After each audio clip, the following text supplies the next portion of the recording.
Thank you, Madam Speaker. Honourable Senators, I rise today in support of Senator Omidvar's timely bill S-278, an act to amend the Special Economic Measures Act, disposal of foreign state assets. This important bill would amend SEMA to allow for a legal pathway to seize and repurpose the state assets, including central bank reserves, of perpetrators that breach international peace and security, and specifically to seize these assets without a judicial order. These assets can then be redirected to the victims who have suffered at the hands of these perpetrators. I commend Senator Omidvar for her far-sighted leadership in advancing this legislation. This bill rests on the belief that foreign leaders and nations who violate international human rights through violence or oppression or corruption or war must be held accountable for their actions, and that asset forfeiture can be a powerful option to help achieve this and to assist the victims of these terrible actions. In 2021, Senator Omidvar's Senate Public Bill S-278 achieved all-party support and passed the Senate committee stage. In June of 2022, in response to Russia's invasion of Ukraine, the government essentially incorporated her initiative into its own bill as part of the budget bill. Bill C-19 thus allowed the government to go beyond freezing the assets of corrupt foreign officials by permitting them to be seized and redirected to the victims of persecution and oppression. As currently drafted, SEMA can permit the seizure of individual assets through a process involving the courts, but not state assets. Senator Omidvar's new bill debated here today extends this by creating a legal path for state assets to be seized. Colleagues, why are we contemplating such extraordinary actions as the seizing of state assets of a foreign country? We are contemplating extraordinary actions because we are faced with extraordinary circumstances. And in particular, here today, we are discussing the illegal and immoral invasion by Russia of the free, independent, and democratic nation of Ukraine. As a matter of justice and based on our values and our interests, we must take action. The funds seized under this act and similar actions by other Western nations can assist Ukraine in rebuilding after the devastation of war. Let's think about the destruction that Russia has perpetrated with its illegal invasion of Ukraine. First, the lives lost. According to the New York Times and based on American government sources, as of August of this year, approximately 70,000 Ukrainians have died and between 100 to 120,000 have been wounded. Russia's military casualties, these officials said, are approaching 300,000, including 120,000 deaths and 170 to 180,000 injured troops. There is evidence of multiple crimes and violations committed by Russia and Russian troops. A paper recently prepared by investigator Rodrigue Demuse for the NATO Parliamentary Association examined these violations and presented evidence in 3 areas. First, there are violations of international humanitarian law, the so-called laws of war, established by the Geneva Conventions and the Hague Convention and others. Russia has violated these laws. It has deliberately killed civilians, used arbitrary detentions, torture, forced disappearances, human shields. It has used sexual violence, especially against women, but also against men. Russia has targeted or destroyed civilian infrastructure. For example, the bombing of a maternity hospital in Mariupol in 2022. Russia has denied humanitarian assistance and perpetrated the forced deportation of civilians, including children. Secondly, Russia has also violated international human rights law based on several international treaties and covenants. These include violations of the right to life, freedom, security, expression, assembly, and economic and social and cultural rights such as the right to education, the right to health care, food and water rights, environmental rights, and many others. And thirdly, there are breaches of international criminal law. Here, there is the crime of aggression committed when Russia invaded the sovereign and independent nation of Ukraine with no justification, which is a clear violation of the UN Charter. There are also war crimes, crimes against humanity, and there is even evidence of genocide. It is clear that the destruction brought by Russia in Ukraine has been massive.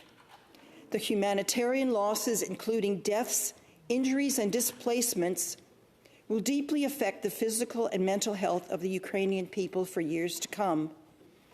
And the physical damage done to the country poses a huge economic challenge.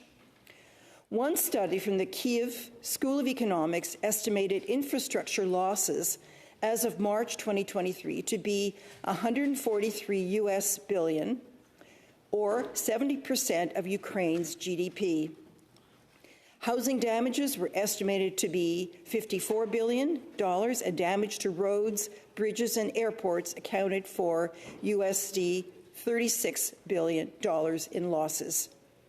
In March, the World Bank estimated the cost of the country's future reconstruction at roughly €380 billion.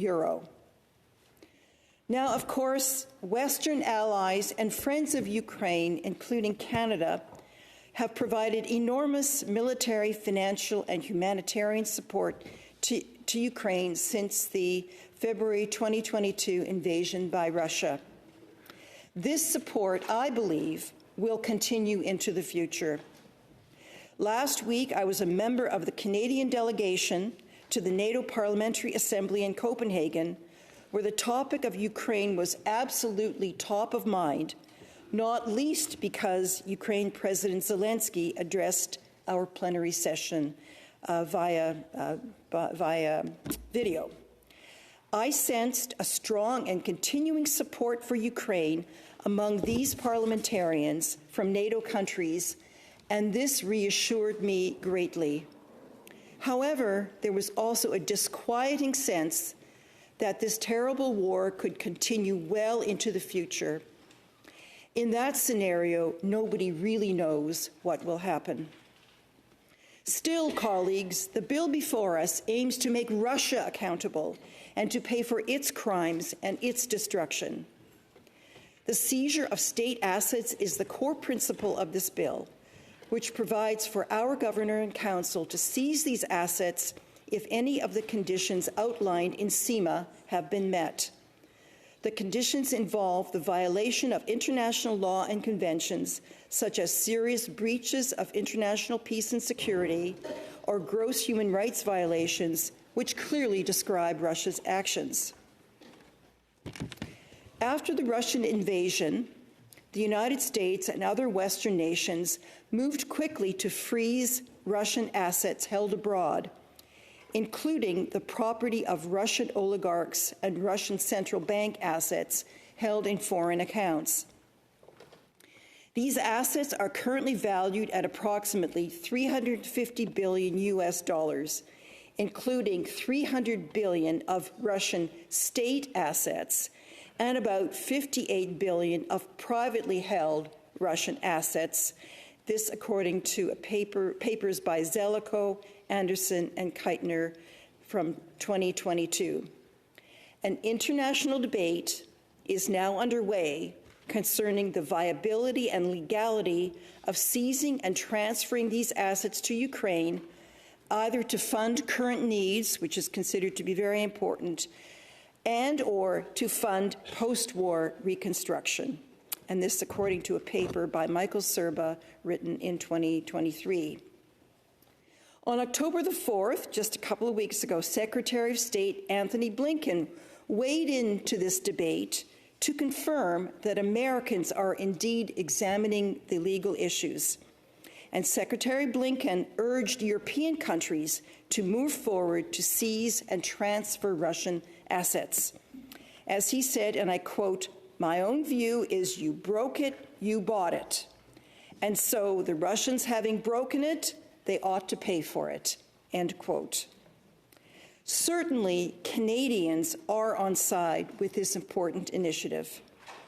In a national public opinion survey commissioned by myself and Senator Omidvar and conducted by Nanos Research just 2 weeks ago, we found that a strong majority of Canadians support Canada seizing the Canadian assets of foreign states who are violating human rights and using these assets to help victims.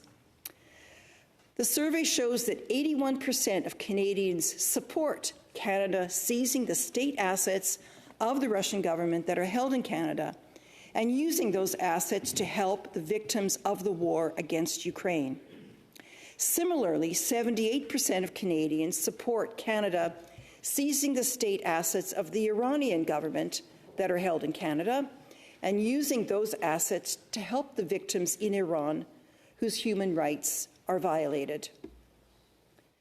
The poll shows that support for these actions is high in all regions of the country, among both men and women, and across all age groups.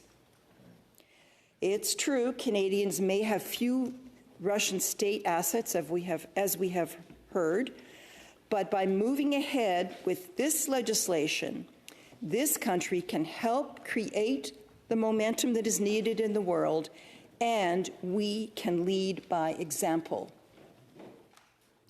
As a third-generation Ukrainian Canadian, I'm especially motivated to support this bill.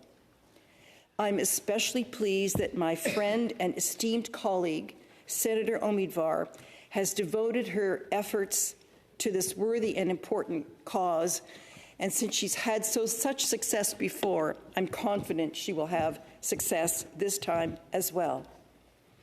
And finally, I'm especially proud of Canada's and Canadians' vast and steadfast embrace of Ukraine in its time of need, however long it takes. Thank you, colleagues. Merci.